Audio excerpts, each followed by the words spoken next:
माफ कीजिएगा गुरुजी, लेकिन आपका ये शायद हमें और विचलित कर देता है। हमें आपसे मार्गदर्शन चाहिए। आप कोई ऐसा उपाय बताइए कि सा भी ठीक रहे और हम वसुधा को अपनी बड़ी बहू के रूप में अपना पाए। हमें वसुधा की कुंडली एक बार फिर से देखनी होगी। जी।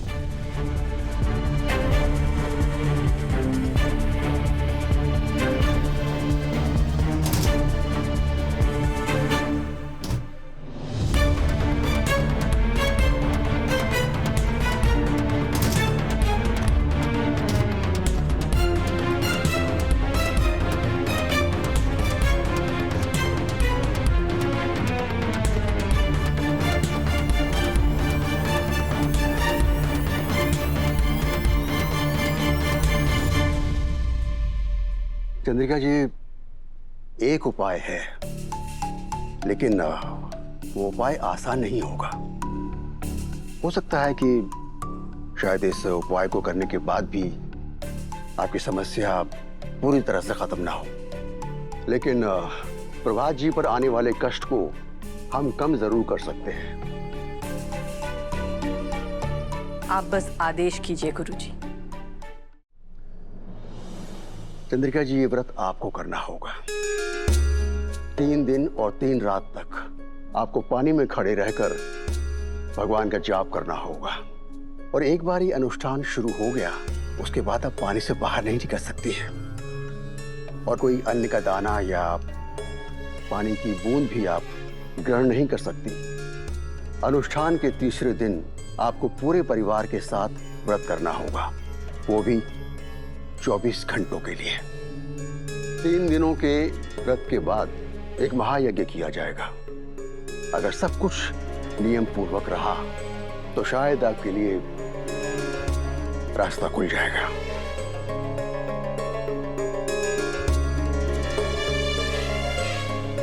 हम अपने परिवार को पूरा करने के लिए ये व्रत करेंगे गुरुजी।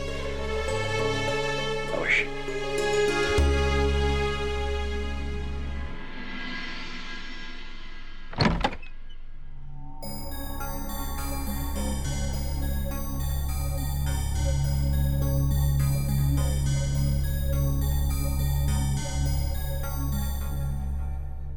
चंदा, कहाँ चली गई थी तुम, वो भी बिना बताए?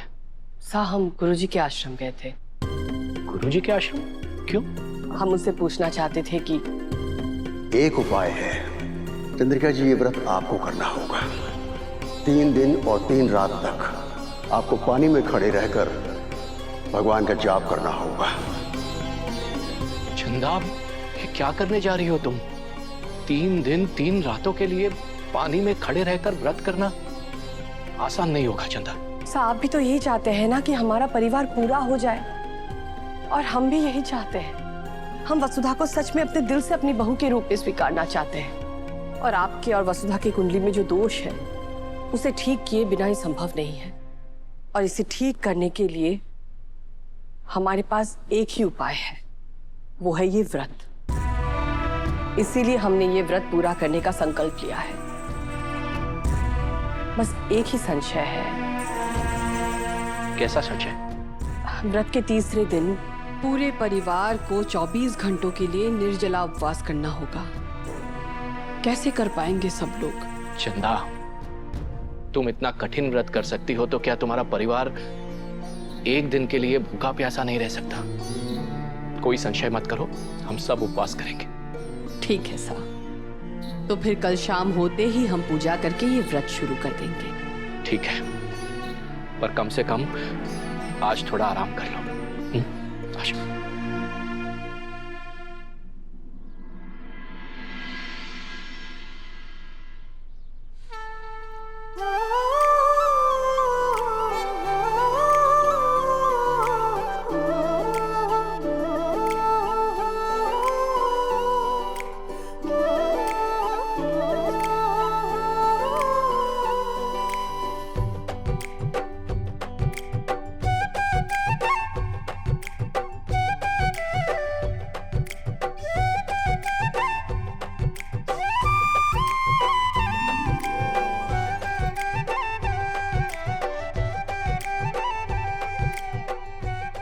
हे माता माई, हमारे सुहाग ने लंबी उम्र और हमारे सासरे ने ढेर सारी खुशियां दीजिएगा। भगवान बुरी नजर से बचाए। कितनी संस्कारी पोता बहू मिली है मन्ने।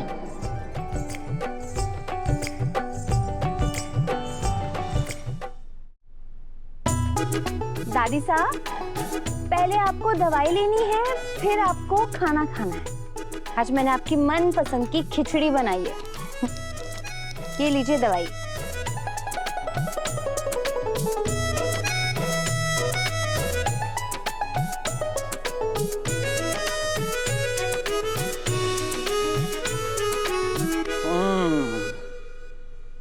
आनंद आ गयो मारे। भर गयो थारो पेट? पेट भर गयो खूब। अरे बड़ी भाग्यवान हूँ मैं। जो सेवा हमारे को हमारी बहू से मिलनी चाहिए थी, आज हमारी पोत बहू से मिल रही है। खूब खुश रहे, सुहागवती रहे छोरी।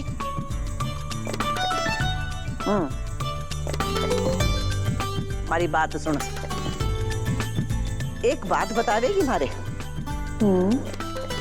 देख, तू और मैं दोनों मित्र हैं, माने के न माने। तो फिर जो पूछूंगी वो बतावेगी हमारे को। चल, तो अब यो बता हमारे कि देव से तू कब मिली, कैसे मिली, और तुम दोनों में प्यार कैसे हुआ, और फिर उसके बाद थारा ब्याह कैसे हुआ, बता हमारे को। दादी साहब, अरे शर्मा मत ना छोरी, अरे बता ना, हमारे को जानना है सब कुछ।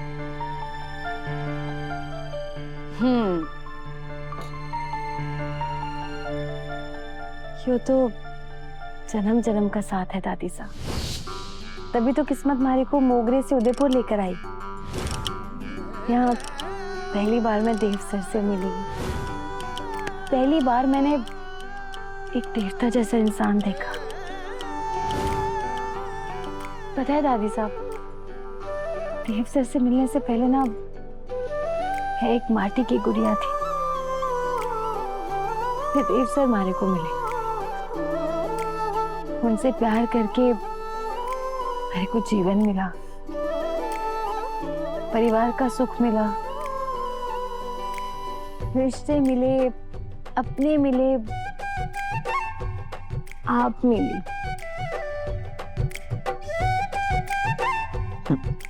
आजा।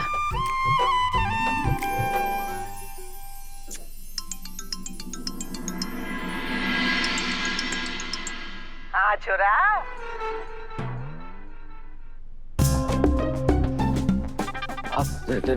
दादी साहब, आप खमा गनी घनी खम्मा। वसु का है? हाँ, याद आवे है थारे को वसूड़ी की। पर वो शहर में इतनी खुश ना थी छोरा, गांव में तो वो चहकती फिरे।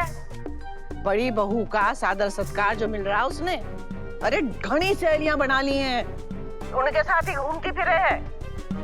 बीबी मेले गई है, कुछ संदेश होवे तो बता, बुझवा दूं।